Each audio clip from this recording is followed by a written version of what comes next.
Welcome to the Jamal Thomas Morning Show. Well, I guess it's not really the Jamal Thomas Morning Show. I guess it's just Jamal Thomas Show. I'm not dressed in, well-dressed man or anything like that. I'm just kind of in evening clothes. It is early morning here. I think it's like 5 a.m. or a little after 5. Yes. There were two spots that I wanted to hit, though, before I call it a night. And I think both are interesting.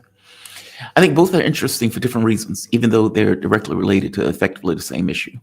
I will cut this video into two in order to basically just split them into two different segments. First, there has been what I would say a certain amount of criticism, questions, to put it politely, on Russia and China. Now, the reason these questions have come out is because the thought is among many people, especially in the West, who takes this kind of point of view of empire is moving and using Iran as part of the platform in order to destroy the multipolarity that is trying to come into fruition and existence. And so people would say, well, wait a minute, what is Russia and China doing to stop this? Now, understand and underlying that question is effectively potentially a nuclear standoff. What would happen if the United States gets involved in Ukraine? Well, the United States would be in a nuclear standoff with Russia, so they use a proxy for it. Well, they're also using a proxy in the sense of Israel, with the difference being the U.S. considers this their domain and that they have pretty much any right to destroy and bomb anything in the Middle East. Well, Russia and China could take the same point of view of, well, wait a minute. Iran is specific to our interests, and we don't want you involved in this. But again, this is once again at the brink of a nuclear standoff. If that happens, you can imagine that these countries don't necessarily want to get into a nuclear standoff, and they are letting it play out to see what they need to do based on events that take place on the ground. Put that to the side for the moment, though. That question has been looming. U.S. media, especially in alternative media, but I would imagine that question has been taking place in Iran, and obviously that question has bubbled up in regards to Russia itself. The reason I know it has bubbled up in regards to Russia is because Putin is answering that question directly. A lot of people ask, well, what about, air defense? What about security agreement? What about these things? And as I showed the video, I think it was a few days ago, Putin pointed out that Iran didn't want those things. They didn't want a security partnership in a similar way that North Korea has one. They didn't want the S-400 missile systems. They didn't want those things. And so people like me were mystified by that because from my point of view, dude, you're trying to wear bare-chested and they're throwing arrows at you. You have monsters with blood dripping out of their mouth coming after you. What are you doing? But Iran wanted to go it alone to some degree, and I'm saying to some degree because China has been given resources and whatnot, but there's been a looming question about Russia. Putin is at a conference, and while he's at that conference, he says this, and he says this seemingly with a bit of annoyance, which makes it funny. But it also means this stuff and that question has bubbled up to such a degree that he is now having to answer it directly. That by itself is fascinating, right? Listen to what he says, though. This is his answer to that question about Iran, because obviously this is on everybody's lips at this point. And all of these countries know, meaning Russia and China, that the United States is trying to overthrow the Iranian government. Let's hear what he says. We support Iran in its struggle for its legitimate interests, including the interests with respect to peaceful uses of the atomic energy. And this has always been our position. This is our principled position, including in this conflict. It has never changed. And those who claim that we should have done more, well, what more? Starting some military operations or what? I mean, we already engage in military operations against those who we consider to be opponents of the ideas and concepts we promote.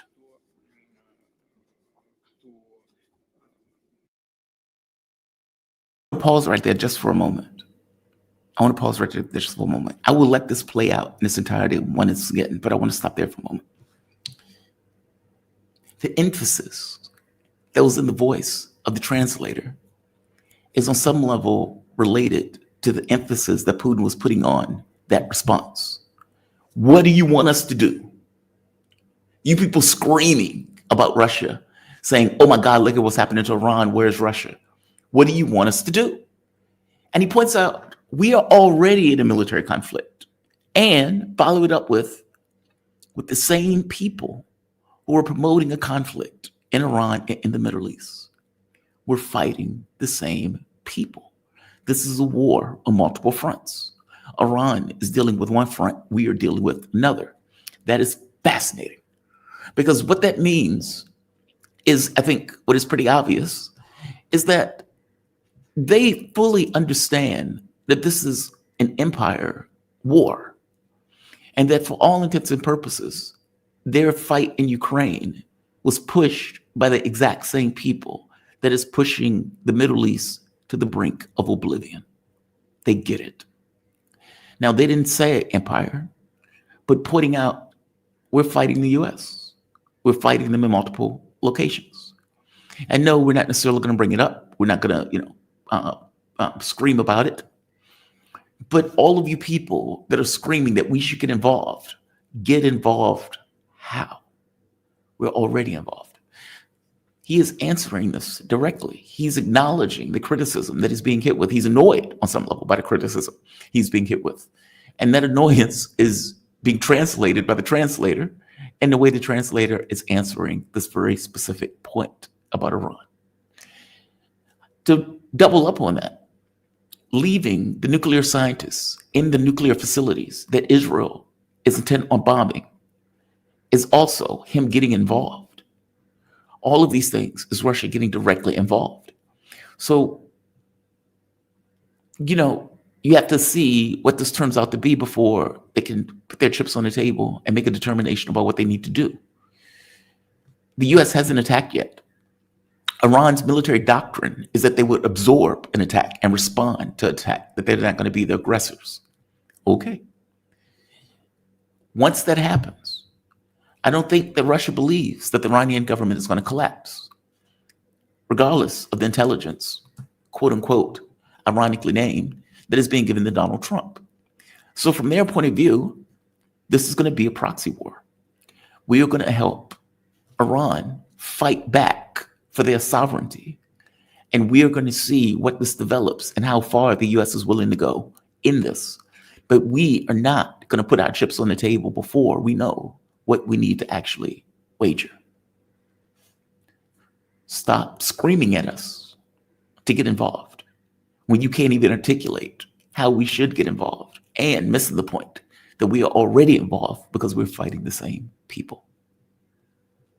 Interesting response. Interesting response. And by the way, I was guilty of this myself. So I'm not saying this, going after anybody. We are freaked out.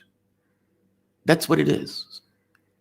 When I'm talking to Sarah or I'm talking to someone else, and we, as Americans, have a certain military doctrine of aggression and proaction, meaning our military doctrine is going to other people's shores. Our military doctrine is striking first. That is the way we think as Americans. So when we're analyzing this stuff, sometimes it's hard to put ourselves in the cultural context of another country. What Putin is effectively saying, though, is what I just articulated. Let's see what happens. We will see what we need to do as it unfolds. But he was very clear in one of his other speeches. Look, we have several things that we need to wager and balance in this. And we will make our choices as things materialize. I suspect China is in the exact same position. We will make our choices as things materialize. And we see what the Iranian government needs and requires to remain intact and to push back against the empire. I'm gonna let this play out in its entirety. I just wanted to point that out. It's just fascinating response. Let's start this from the beginning. We support Iran in its struggle for its legitimate interests, including the interests with respect to peaceful uses of the atomic energy. And this has always been our position. This is our principled position, including in this conflict. It has never changed. And those who claim that we should have done more, well, what more? Starting some military operations or what? I mean, we already engage in military operations against those who we consider to be opponents of the ideas and concepts we promote.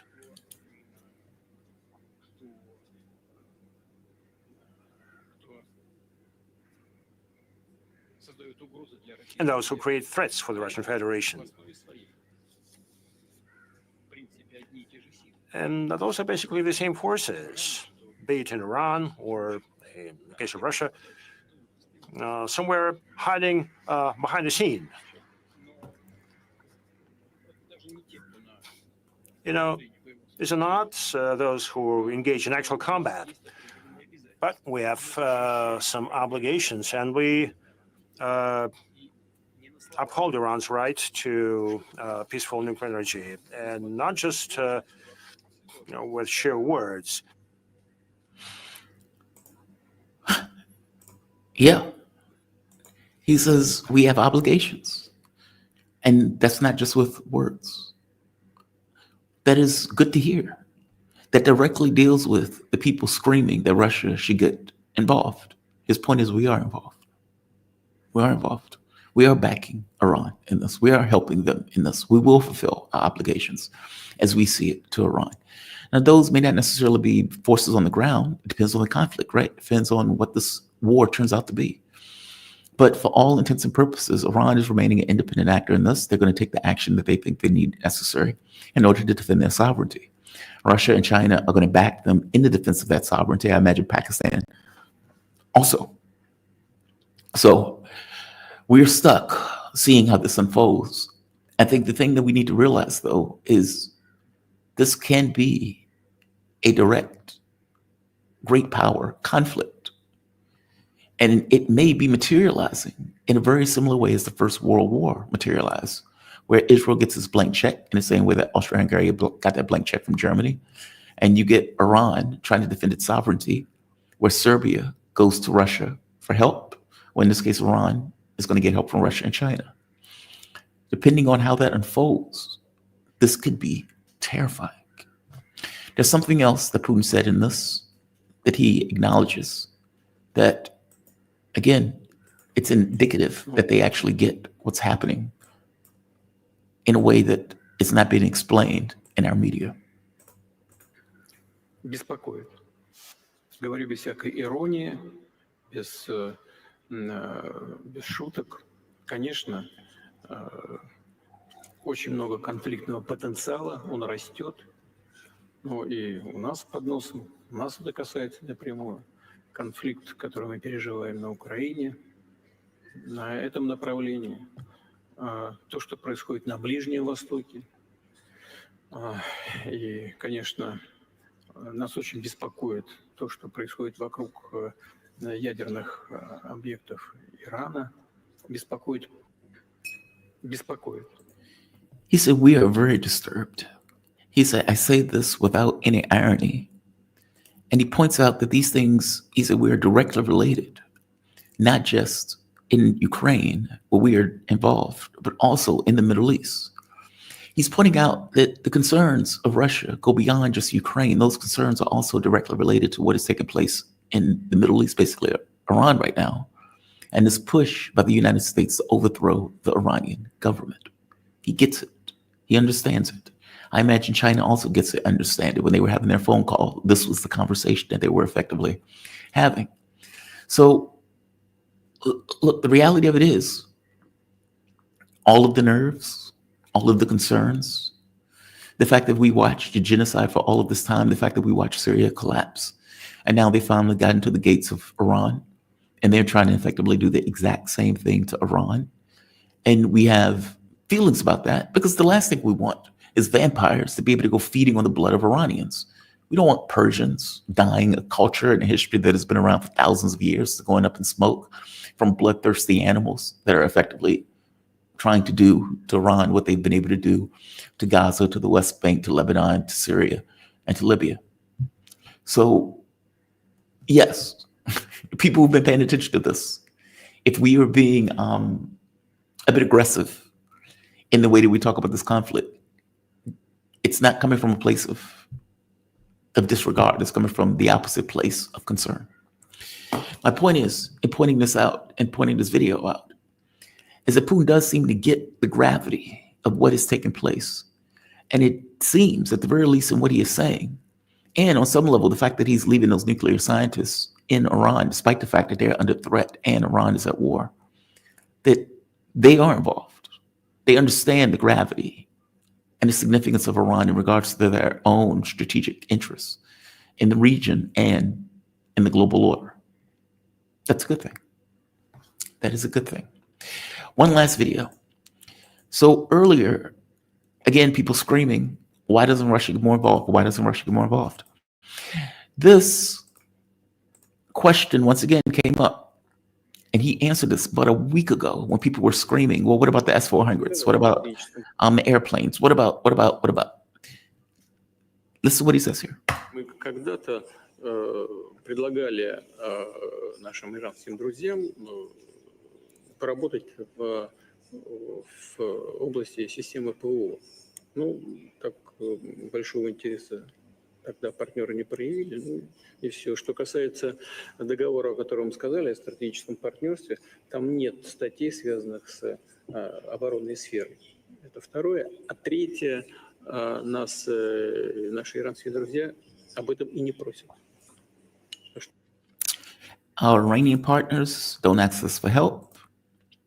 Second or third time, they didn't want this union and partnership that we had with North Korea. They wanted a foreign policy, let's say, undisturbed and unmolested by external actors. And he gives the shrug, like what am I supposed to do? Right? What am I supposed to do? So, look, I think this is a fair answer by Putin on this. Because the fact of the matter is, Iran is an independent state. They're a sovereign state. If they don't want your help, you can't force it. Not like you can invade. And even if they did want your help, don't you need to know how and the help that they require of you?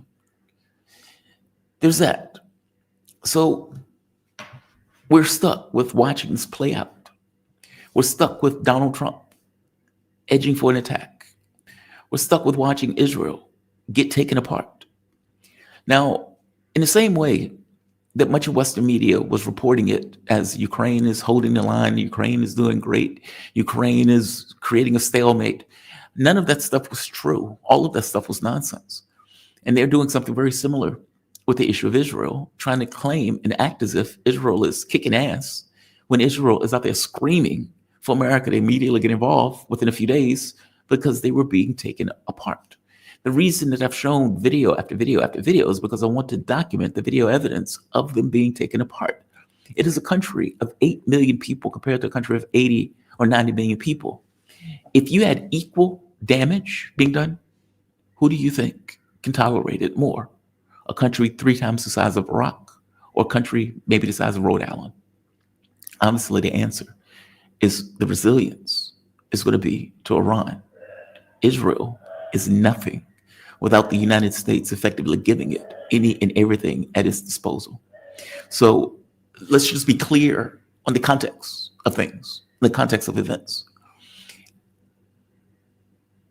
If Trump honestly believes that murderers, people who are committing genocide, people who are looked at around the world as being monsters, evil, genocidal monsters, that those monsters are going to be looked at as being liberators, he's out of his mind. He's out of his mind. And not just out of his mind. I think what Russia and China is looking at is, we believe the government is more resilient than what Trump thinks it is. And because we believe that government is more resilient, we don't believe that you're going to be able to topple that government. And we will be able to support that government to the degree it needs support.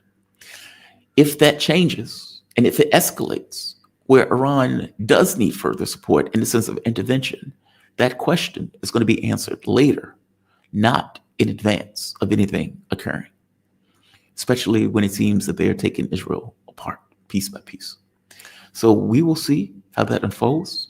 I mean, for God's sake, these guys are literally hiding in sewers. Look at this. They're hiding in sewers.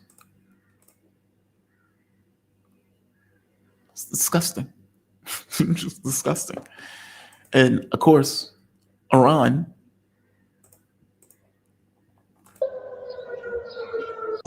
is doing what? It's not Gaza. That's not Gaza. That is not Gaza. I don't have any coffee. Chicken soup is good for the soul. Chicken soup is good for the soul. So it would have to play out. Stop screaming at Putin. Stop screaming at Xi Jinping. It will need to play out. And as it plays out and as it unfolds, we will see. Because look, you need to understand, this is a great power conflict. And because it's a great power conflict, when Putin was saying he's worried about it going to the point of World War III, as I keep asking this question of where does Russia and China, how does it value Iran? Because that is going to be the determining factor in how far they're willing to get involved. In the way that they valued Ukraine, where Russia was like, yes, we need to get involved. Or in the way that China values Taiwan, yes, we need to get involved. Is Iran meets a level or threshold where they feel this is existential for us also, because we believe we will be also diminished significantly if Iran falls. These are questions I don't have the answer to. These are questions that are going to be litigated in a temporal sense as time plays out. Stay tuned. I will be here with you all the way, for better or for worse, covering the news and give you an honest take. There's one more story that I want to hit before I close this out. This Tulsi Gabbard. Oh, first, before I do it, let's refresh our palate. I want to show an unsung hero of all of this. We often don't get to see the people, the beings, the things that are heroic, that take acts of defiance, that don't tolerate, or at the very least against their own self-interest, or at the very least against their own, let's say, threat to person, still takes that act of defiance. And I want to give that award to this bird. This bird is doing God's work.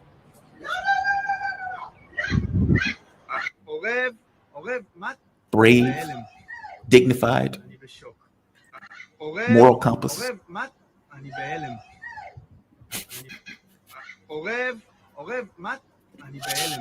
That bird is doing God's work. That bird is doing God's work. And that bird should be commended for doing God's work. Let's just give it. Just shout out to that bird. I don't know who that bird is. I don't know what the bird's name is. I think that bird was sent by God as a synchronicity. Whatever. It had clearly it had a moral compass. Its moral compass was correct. It could be doing anything. It could be crapping on cars and all that stuff. But it strongly felt, it had a deep sense of passion and a deep sense of moral correctness that in that moment, it needed to get rid of that flag. Shout out to that bird.